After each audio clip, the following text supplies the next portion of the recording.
তো এই দুদিনেই মামনিকে খুব ভালো করে চিনে গেছি। আপনি এতদিনেও মামনিকে চেনেননি বাবা?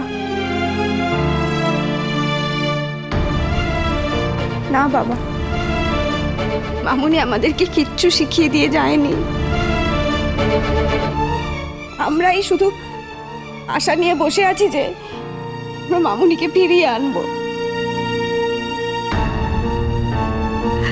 মামনি চলে গেছে, একেবারের জন্য চলে গেছে, আর কোনোদিন আসবে না বলে চলে গেছে। আর আমি এও জানি বাবা, যদি আপনি নিজে মামনিকে ফেরাতে না যান তাহলে কিন্তু মামনি আর কেউ গেলেই তার সাথে ফিরবে না। আমি শুধু আপনাকে এইটুকু বলছি বাবা,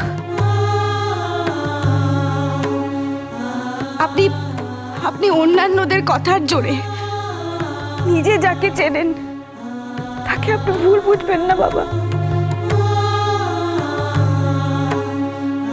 মানুষটা তো সারা জীবন ধরে কিচ্ছু পেল না, অন্তত আপনার এই ভুল বোঝাটা নিয়ে যেন তাকে সারা জীবন বাঁচতে না হয় বাবা।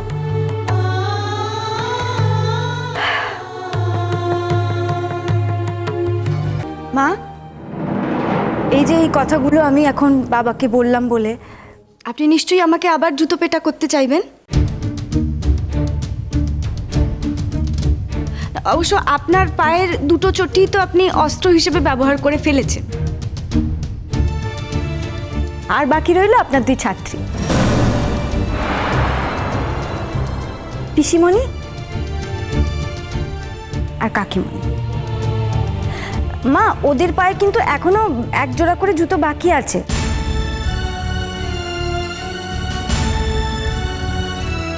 মানে আপনি চাইলে আপনার মনের ঝাল ওদের পায়ে জুতো দিয়েও মেটাতে পারেন। কি পিসিমণি, তোমার ইচ্ছে করছে না জুতো ছুঁড়ে মারতে? মারতে পারো। আর কাকিমণি, তুমি তো পারো। এই সব কিছুই না মামুনির জন্য। মামুনির জন্য এই জুতো তো অনেক অনেক কম কিছু। আমি আরো অনেক কষ্ট সহ্য করতে পারি, বরং আমি নিজেকে ধন্য বলে মনে করব।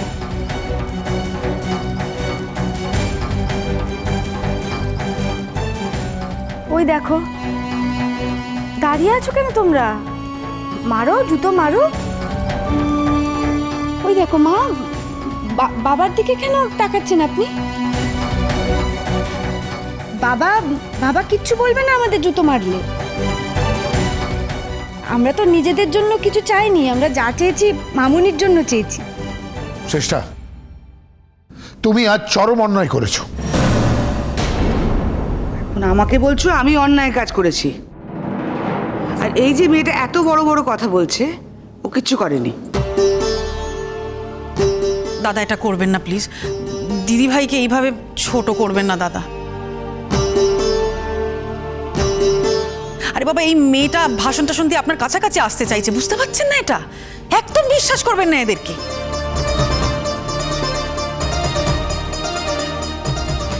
এসব কিসের ঝাড় তো জানা আছে। দাদা, এ না তোমার ছেলের জীবনটা নষ্ট করে জাঁকিয়ে বসে আছে, কিন্তু এর মুখে কথা তুমি কেন শুনতে যাবে? ঘাট ধরে বের করে দাও না। হ্যাঁ বাবা,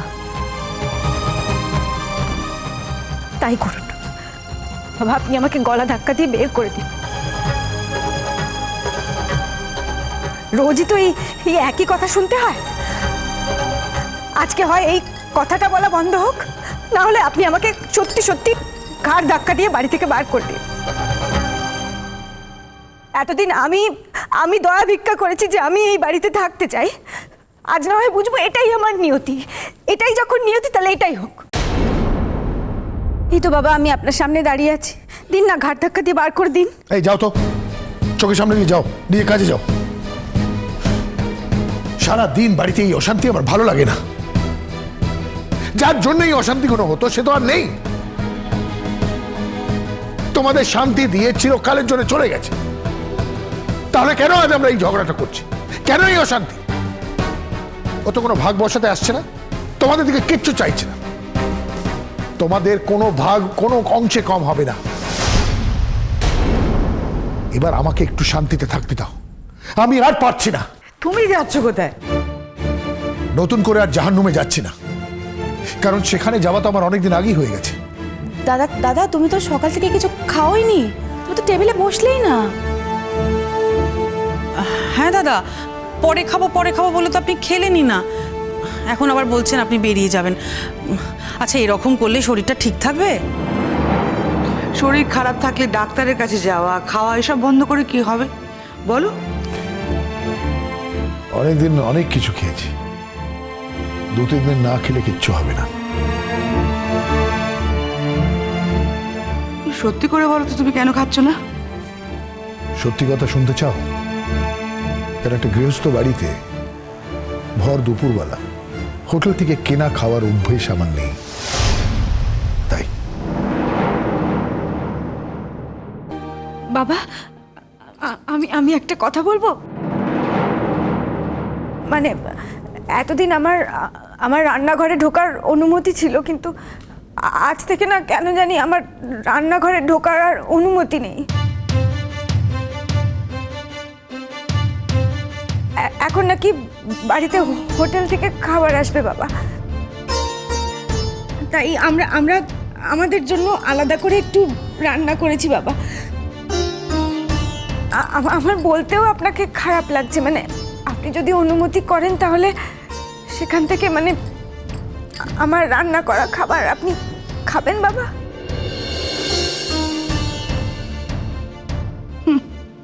দেখো কিরকম মাথা চড়ে বসেছে। এতদিন এ বাড়িতে ডাল ভাত শুক্তো মাছের ঝোল এসবই রান্না হয়েছে, ওনার নির্দেশ ছিল না এসব ছাড়া এ বাড়িতে কিছু রান্না হবে না। আমরা কি ভালোবাসি কেউ কোনোদিন জানতেই চাইনি। আর দাদা সেজন্য আমরা ঠিক করেছি যে একদিন এক একটা হোটেল থেকে খাবার এনে খাবো। হ্যাঁ দাদা, কিছুদিন খান না, তারপর যদি ভালো না লাগে তখন না হয় রান্না বান্না 2-1 দিন করে দেওয়া যাবে। তাছাড়া এই রাঁধুনি মেয়েটা তো রয়েছে, চলে যাচ্ছি বলেই তো আর ঘাট থেকে পট করে নেমে যাবে না। তাছাড়া দাদা, আপনি তো এইসব খাবার খেতে ভালোবাসতেন। তোমার কি পছন্দ অপছন্দ সব বদলে যাচ্ছে নাকি? এতদিন তো ঘ্যান ঘ্যান করতে, এই ডাল ভাত চচ্চড়ি তেলে মাছের ঝোল পোস্ত তোমার ভালো লাগে না? তুমি তো বাইরে থেকে খাবার অর্ডার করতে, হঠাৎ হঠাৎ উল্টো সুরে গান গাইতে শুরু করেছো। বা আজ বুঝেছি শ্রেষ্ঠা, বাড়িটা বাড়ি, বাড়িকে কোনোদিন হোটেল ভাবতে নেই, আর হোটেলকে কোনোদিন বাড়ি ভাবতে নেই। বাবা বাবা দাঁড়ান, বাবা যাবেন না। আপনি ভর দুপুরবেলা কিছু মুখে না দিয়ে চলে যাচ্ছেন বাবা। মামুনি থাকলে আপনাকে যেতে দিত? মামুনি যাবার আগে আমাকে বারবার করে বলে গেছে বাবা, এই বাড়ির সবার দেখভাল করতে, এই বাড়ির সবার খেয়াল রাখতে। আপনি মামুনির কথাটা রাখার সুযোগ আমায় দেবেন না বাবা। বাবা আপনি একটু কিছু মুখে দিন।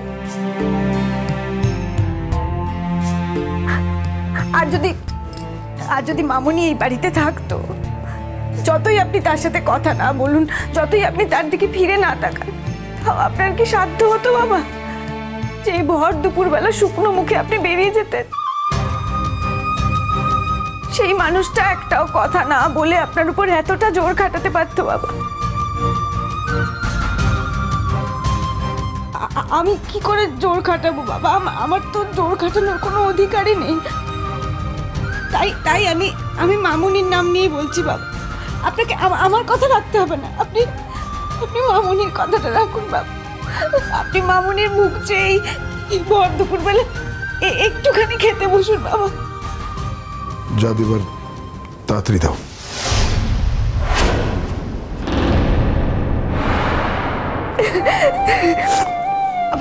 আমি এক্ষুনি নিয়ে আসছি বাবা। মুকুন্দা এসো, তাড়াতাড়ি এসো।